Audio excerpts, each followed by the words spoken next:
Alright. Hey, alright, so guess yeah, we got our basic drawing, and I'm gonna just add some of the details on the screen, get that grid pattern, and then also play with the line weight too. Um, so I think for the grid it'd be good for me to bring out the pencil because I'm definitely gonna make a mistake. So let's see how many squares are on the grid. It's good to count. 1, 2, 3, 4, 5, 6. So it's 6, or rectangles, not squares. 6 rectangles wide. I'm not going to count how tall it is because, or how many squares are in each column, because we don't really see all of them in the drawing there.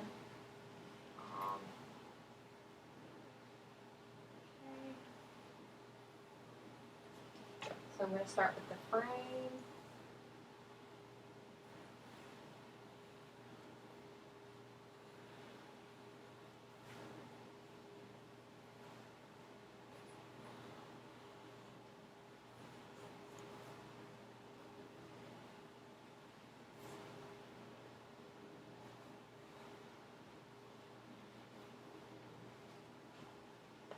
We got our frames. Oh, it's kind of hard to see in the pencil.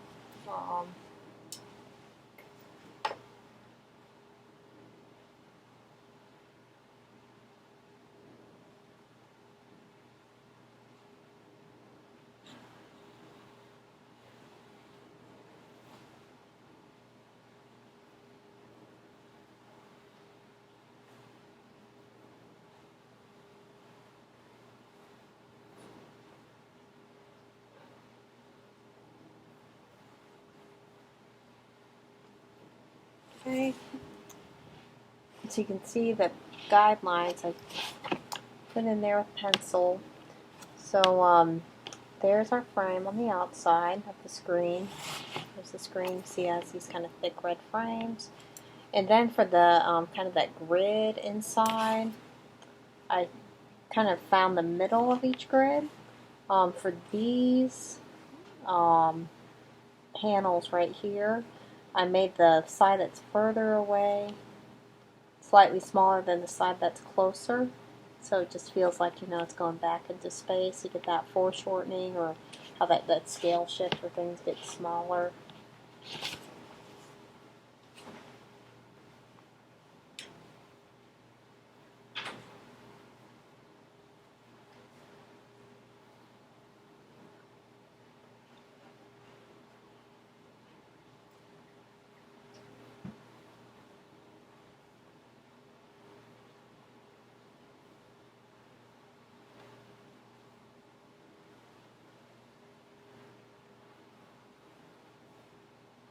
Sorry, I'm just sitting right in the front of the drawing. And I guess you see what another advantage of drawing with an easel is I'm able to use my shoulder to draw. I'm not having to just use my arm and use my shoulder. Guess it gives my wrist a break, and also you can make straighter line.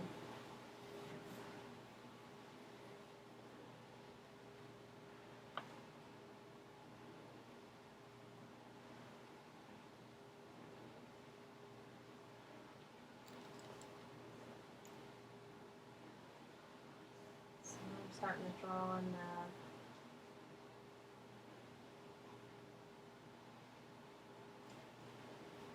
draw on that grid pattern, if you can see how faint it is with the pencil.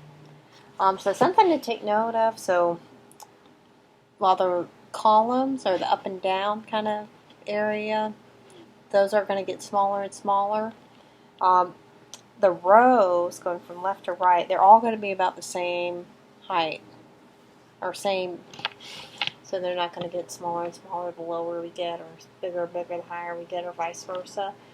Since this is eye level, they're going to be pretty consistent within the screen, based on we're kind of like in a 1-point perspective or 2-point perspective kind of viewpoint. Whereas if you're if you're looking down at a skyscraper, that might change. But I guess you'll see as I kind of put the pen in or marker in.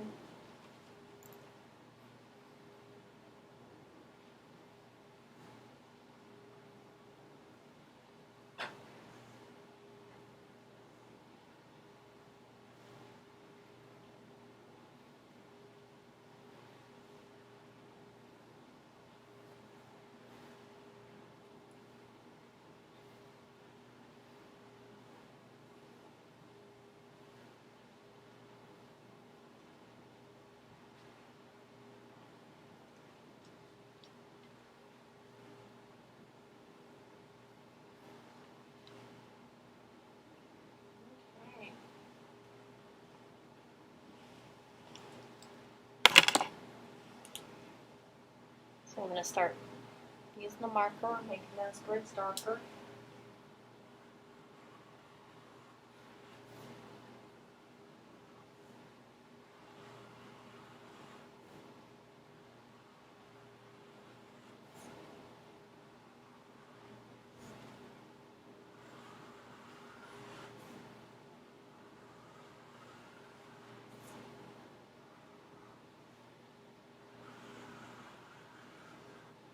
So I'm just getting those borders in.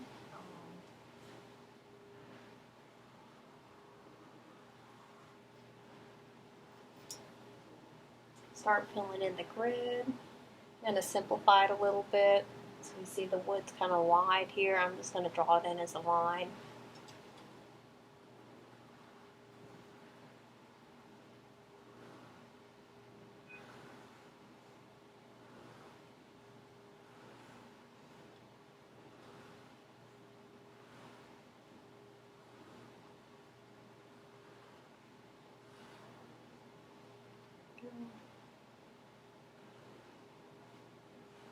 I guess you can see again, I'm using more of my shoulder than my wrist to draw, and it really helps you make a straight line.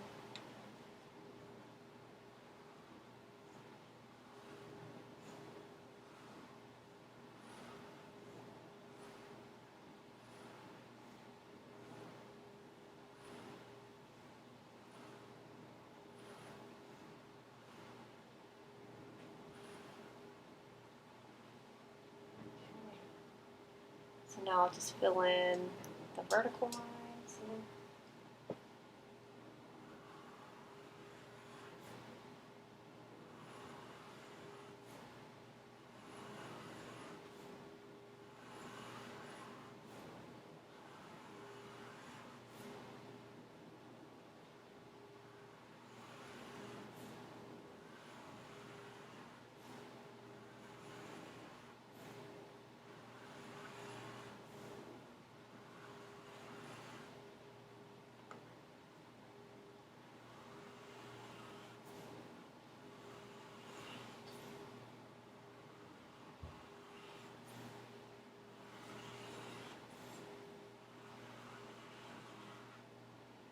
Okay, so it's a little wonky. You can see where the lines are kind of waving around, but I guess that adds to the handmade charm. In principle, they're generally, kind of following the linear perspective rules.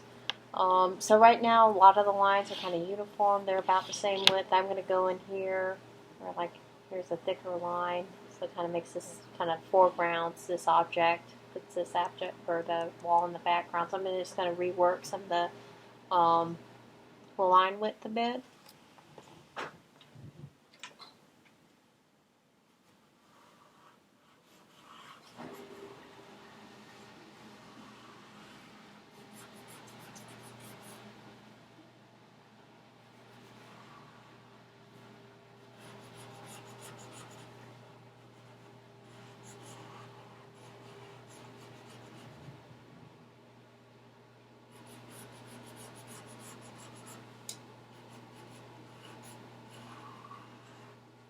I'm going to get a new pen.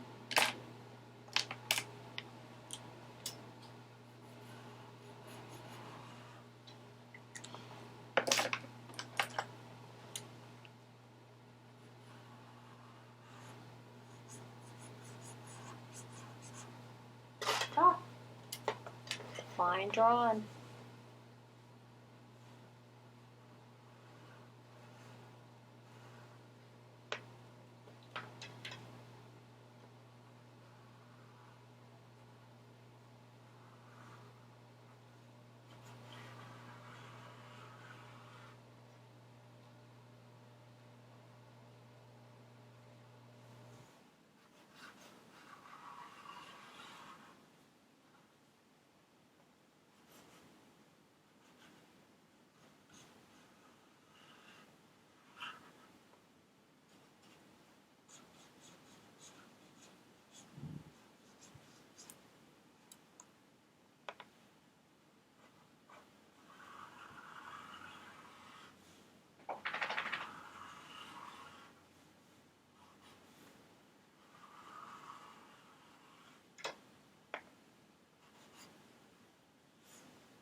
Still just, oh, sorry about that.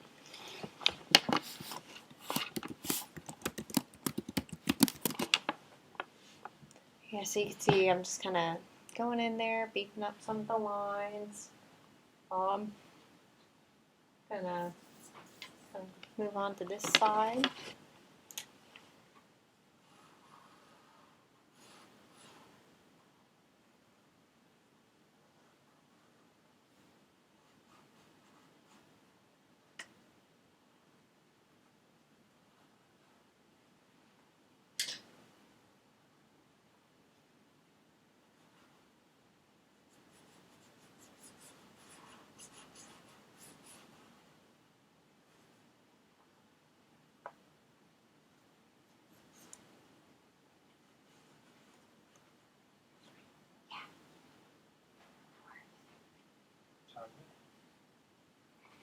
Oh yeah, it's in the tan bag.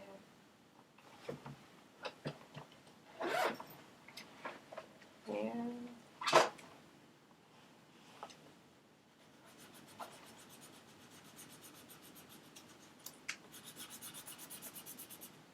just gonna fill in this area with black, and this I'm just gonna use all horizontal marks going up and down, or vertical marks going up and down.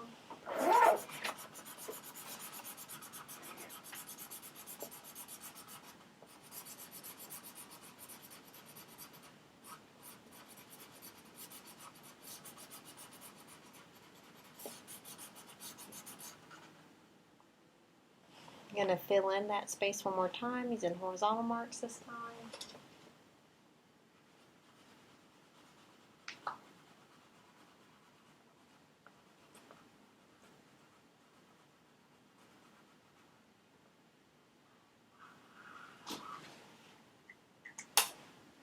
I guess, yeah, there's a